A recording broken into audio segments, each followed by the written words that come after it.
Even though they attribute it to Sayyidina Sulaiman. Adam expelled God from the garden. But the Zohar asks a very radical question. It says, who kicked whom out of the garden? And the Zohar actually teaches Adam expelled God from the garden. It's as if we're still in the garden.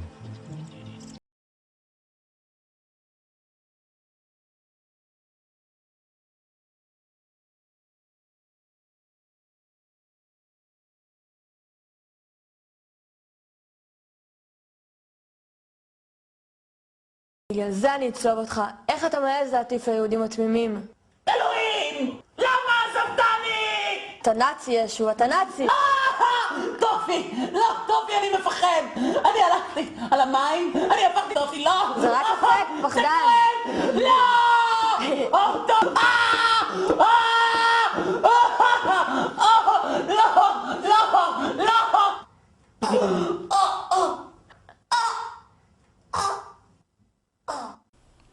Think about this clip next time some so-called Christian Zionist tells you to send your money to Israel. I don't blame some of you for thinking that you're supposed to support Israel and the powerful Jewish organizations in America. After all, the media constantly tells you that it's a Christian's duty to support Israel.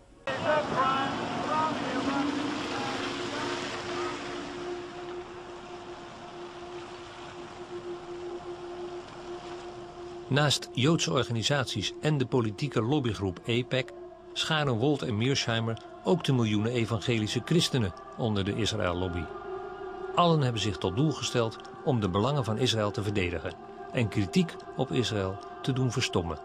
There's a new day in America between Christians and Jews. We don't agree on everything, but we agree on this, that we are going to be together, inseparable in the defense of Israel and the Jewish people.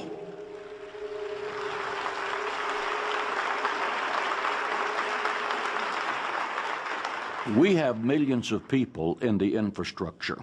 We have over 22,000 spiritual leaders, and some of those spiritual leaders have 1 million or 1.5 million names on their mailing list. We have the major radio, television ministries in America supporting what we're doing because every evangelical believes the Bible, and the Bible has a clear mandate to be supportive of the state of Israel.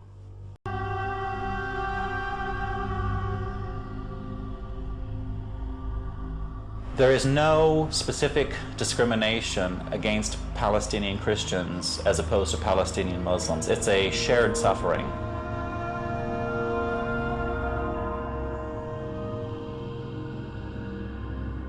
Christians see themselves very much a part of the Palestinian national movement. They identify with the Palestinian people as being their people.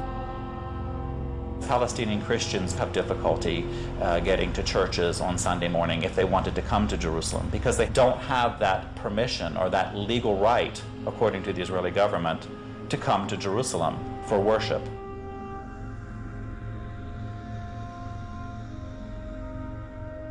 This I picked up in a home of a wonderful Christian family in Beit Jala.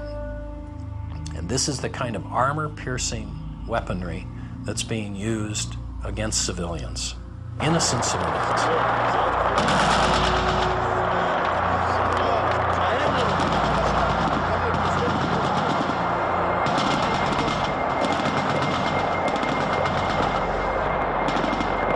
But the Christians here have to live with exactly the same sorts of annoyances and frustrations of occupation as their Muslim neighbours. Bethlehem is just a 20-minute car ride from Jerusalem, if you have the right permits. If not, the separation wall, checkpoints and expanding Israeli settlements cut the town off from the city next door. Some fear Bethlehem will soon be a ghetto, surrounded on all sides. We've been living under occupation since many years, many decades actually.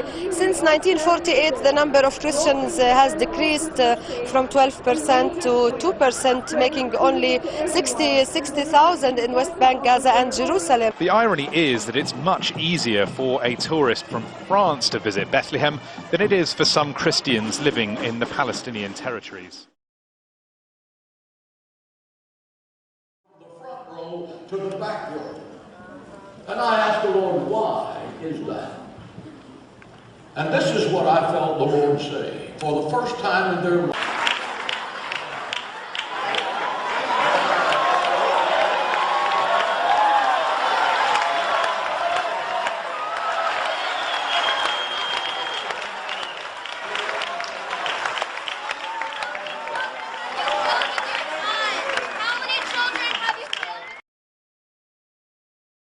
The Palestinians are the ones who have been scattered to the four winds, to the four corners of the earth. The lucky ones living here as refugees in Vancouver. The unlucky in their millions living in rancid, rat-infested refugee camps in the Arab countries alongside Palestine. Generation after generation, some of them now there for 62 years. Others for 43 years. Some of them can even see their own houses from their refugee camps. Can you believe it?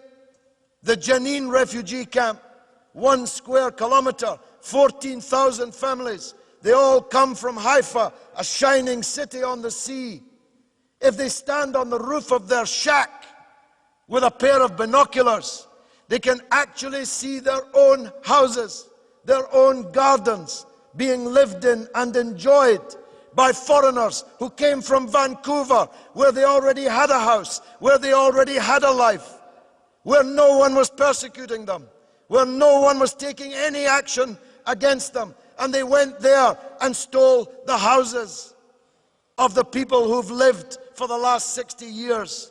Of the 500 Palestinian villages in what became Israel in 1948, 400 were destroyed. These efforts to destroy the possibility of their returning home were countered by the United Nations, which continues to affirm their human right enshrined in international law and morality to return. A Palestinian who had lost her land or lost his land as the result of the creation of Israel in 1948 cannot come back even for a visit. I can go back to Israel as if I were returning and claim immediate citizenship, having no historic tie, speaking no Hebrew, knowing no one in the country, having no family who ever was there. All that one needs is being Jewish, a religious group like any other. The panel of jurors who considered cases presented to them about the treatment of Palestinians brought together renowned lawyers and judges. They found that the discriminatory policies in place do constitute apartheid and urged all nations to impose sanctions against Israel until it changes its legal systems. In the Israeli legal system, preferential status is afforded to Jews over non-Jews through its laws on citizenship and Jewish nationality, the latter of which has created a group privileged in most spheres of public life, including residency rights, land ownership, urban planning, access to services, and social, economic, and cultural rights. The jurors, who hailed from Britain, Spain, France, Northern Ireland, the USA, and South Africa, plan to raise the findings in their political and legal spheres in an effort to ensure equality for the Palestinian people. In terms of racism, there is no difference between apartheid South Africa and Zionist Israel. The Zionists, however, have the biggest weapon that was not available to South Africa apartheid. Bigger than F-16s, tanks, and nuclear missiles put together. It's called the Holocaust. The Holocaust allows Zionists to manipulate world public opinion and to stifle any possible open discussion. It is simply their biggest asset. Today, to be an anti-Zionist is construed as being anti-Semitic, and to be anti-Semitic can send you to prison in Europe. The reason they use the names Israel, the Star of David, hijacking, stealing the identity of Judaism and the Jewish people is in order to get a legitimacy for their existence, that people should say, oh, it's God given to them, and that they should put fear and intimidate people from speaking up against their actions because they'll call them anti-Semitic. Often when there is dissent expressed in the United States against policies of the Israeli government, people here are called anti-Semitic. What is your response to that as an Israeli Jew? Well, it's a trick. We always use it. When from Europe somebody is criticizing Israel, then we bring up the Holocaust. When in this country people are criticizing Israel, then there are anti-Semitic. And the organization is strong and has a lot of money, and the ties between Israel and the American Jewish establishment are very strong, and they are strong in this country. As you know, they have power, which it's okay. They are talented people, and they have power, money, and media, and other things. And their attitude is Israel, my country, right or wrong, the identification. And they are not ready to hear criticism. And it's very easy to blame people who criticize certain acts of the Israeli government as anti-Semitics, and to bring up the Holocaust and the suffering of the Jewish people, and that justify everything we do to the Palestinians. It's used politically in a very effective way, in a very cynical way. I mean, it's very hard to say this, but I think it's true. It's seen as a very useful PR tool. You know, the way the government plays on the guilt in Europe over the Holocaust, so that you can't criticize us. Look what you did to us, you see. It intimidates non-Jews. It closes up discussion. It's very effective. And Israel is willing, for the sake of its PR and to silence critics, it's willing to sell the victims of the Holocaust. The sad fact is that those 6 million Jews that died because of a fascist, racist ideology are cynically being used today to justify and support another fascist, racist ideology.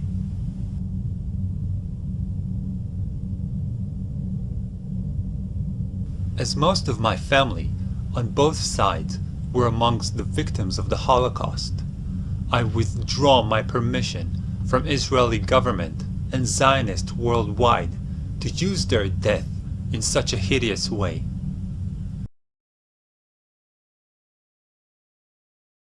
Go ahead. Hi. During your speech, you made a lot of references to Jewish people as well as certain people in your audience, not Jewish people in general, but certain people, especially in your audience, to Nazis. Now, that is extremely offensive when certain people are German. And they're also extremely offensive to people who've actually suffered under Nazi rule. I don't respect that anymore. I really don't. I don't like and I don't respect the crocodile tears the crocodile tears. No. I'm so, folks, allow me to finish and allow me to finish. Listen, sir. Allow me to finish. Allow me to finish. Sir, I don't like to play before an audience the Holocaust card. But since now I feel compelled to.